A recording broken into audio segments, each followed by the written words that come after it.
As the chairperson of the Alliance for Inclusive Education, this research is important on many levels, but for me it's so important to value the voices of young people and their families, particularly those who are marginalised and often silenced and excluded from participating in mainstream educational opportunities.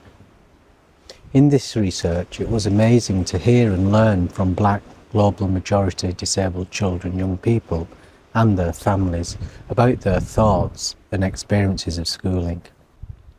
Also, at this political time, we have seen the fragmentation of education, policy which utilises doublespeak, a slippery road, that attempts to conceal segregated educational provision using terms such as specialist, free, parental choice and alternative. This has also been a time of increased inequality, disadvantage, poverty, hate and hostility towards women, racialised, disabled, minoritised and marginalised groups. Related policies feed into insecurities, market forces that ultimately lead to diminishing of educational potential and an attack on disabled people more generally. Even the United Nations have called out the UK for grave and systematic violations against disabled people, as well as noting that segregated education, including that which is based on parental choice, as being incompatible with inclusive education. It was for these reasons that being part of this research project was important. Further still, it was with great anticipation that I knew that I was going to be working with like-minded and experienced individuals, with shared values and an understanding of inclusive education as a social and human rights issue.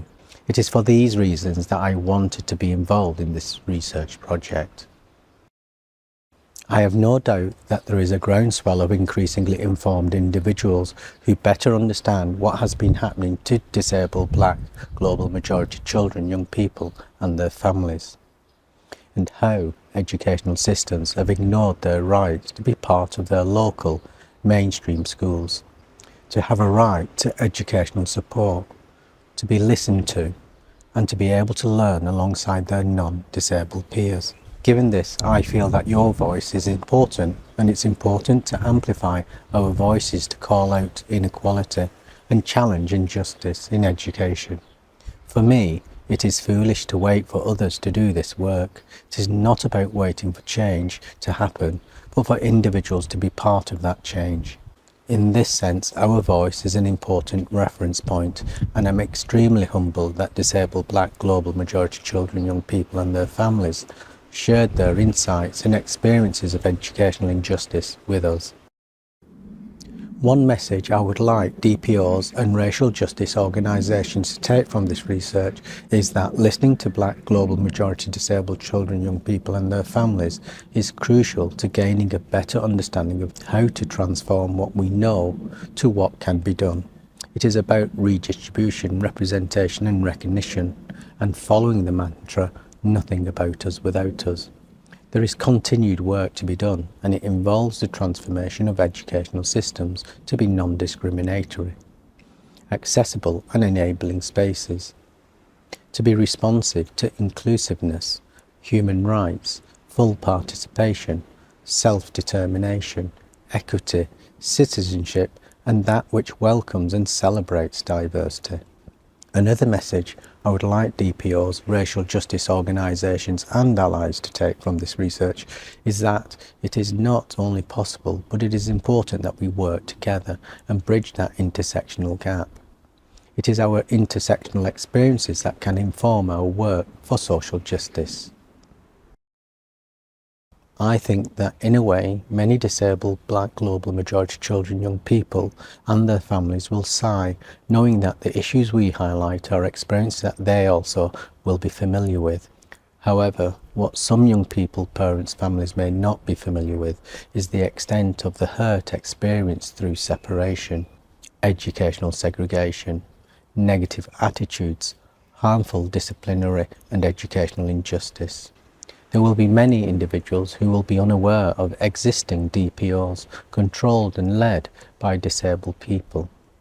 who are already engaged in the struggle for social justice.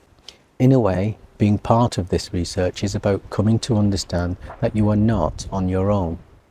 I think this research, in this sense, will help disabled Black global majority children, young people and their families to continue to agitate for a better educational future. Whilst research is important, I'm aware that research can also act as a barrier. Research alone cannot be and is not a solution to the systematic barriers and discriminatory attitudes that Black, global majority disabled children, young people and their families experience. But it can be a point of engagement to develop a critically informed understanding of the issues. To know that this participatory and action-orientated research is informed by lived experiences that accounts for redistribution, recognition and representation, it opens new possibilities, insights and understandings. In saying this, I would very much like that the 6 recommendations are taken seriously and that it ignites new ways of thinking and action, finding solutions and ensuring that there is a parity of participation, that those who have been silenced and excluded are central to the educational change process. Thank you.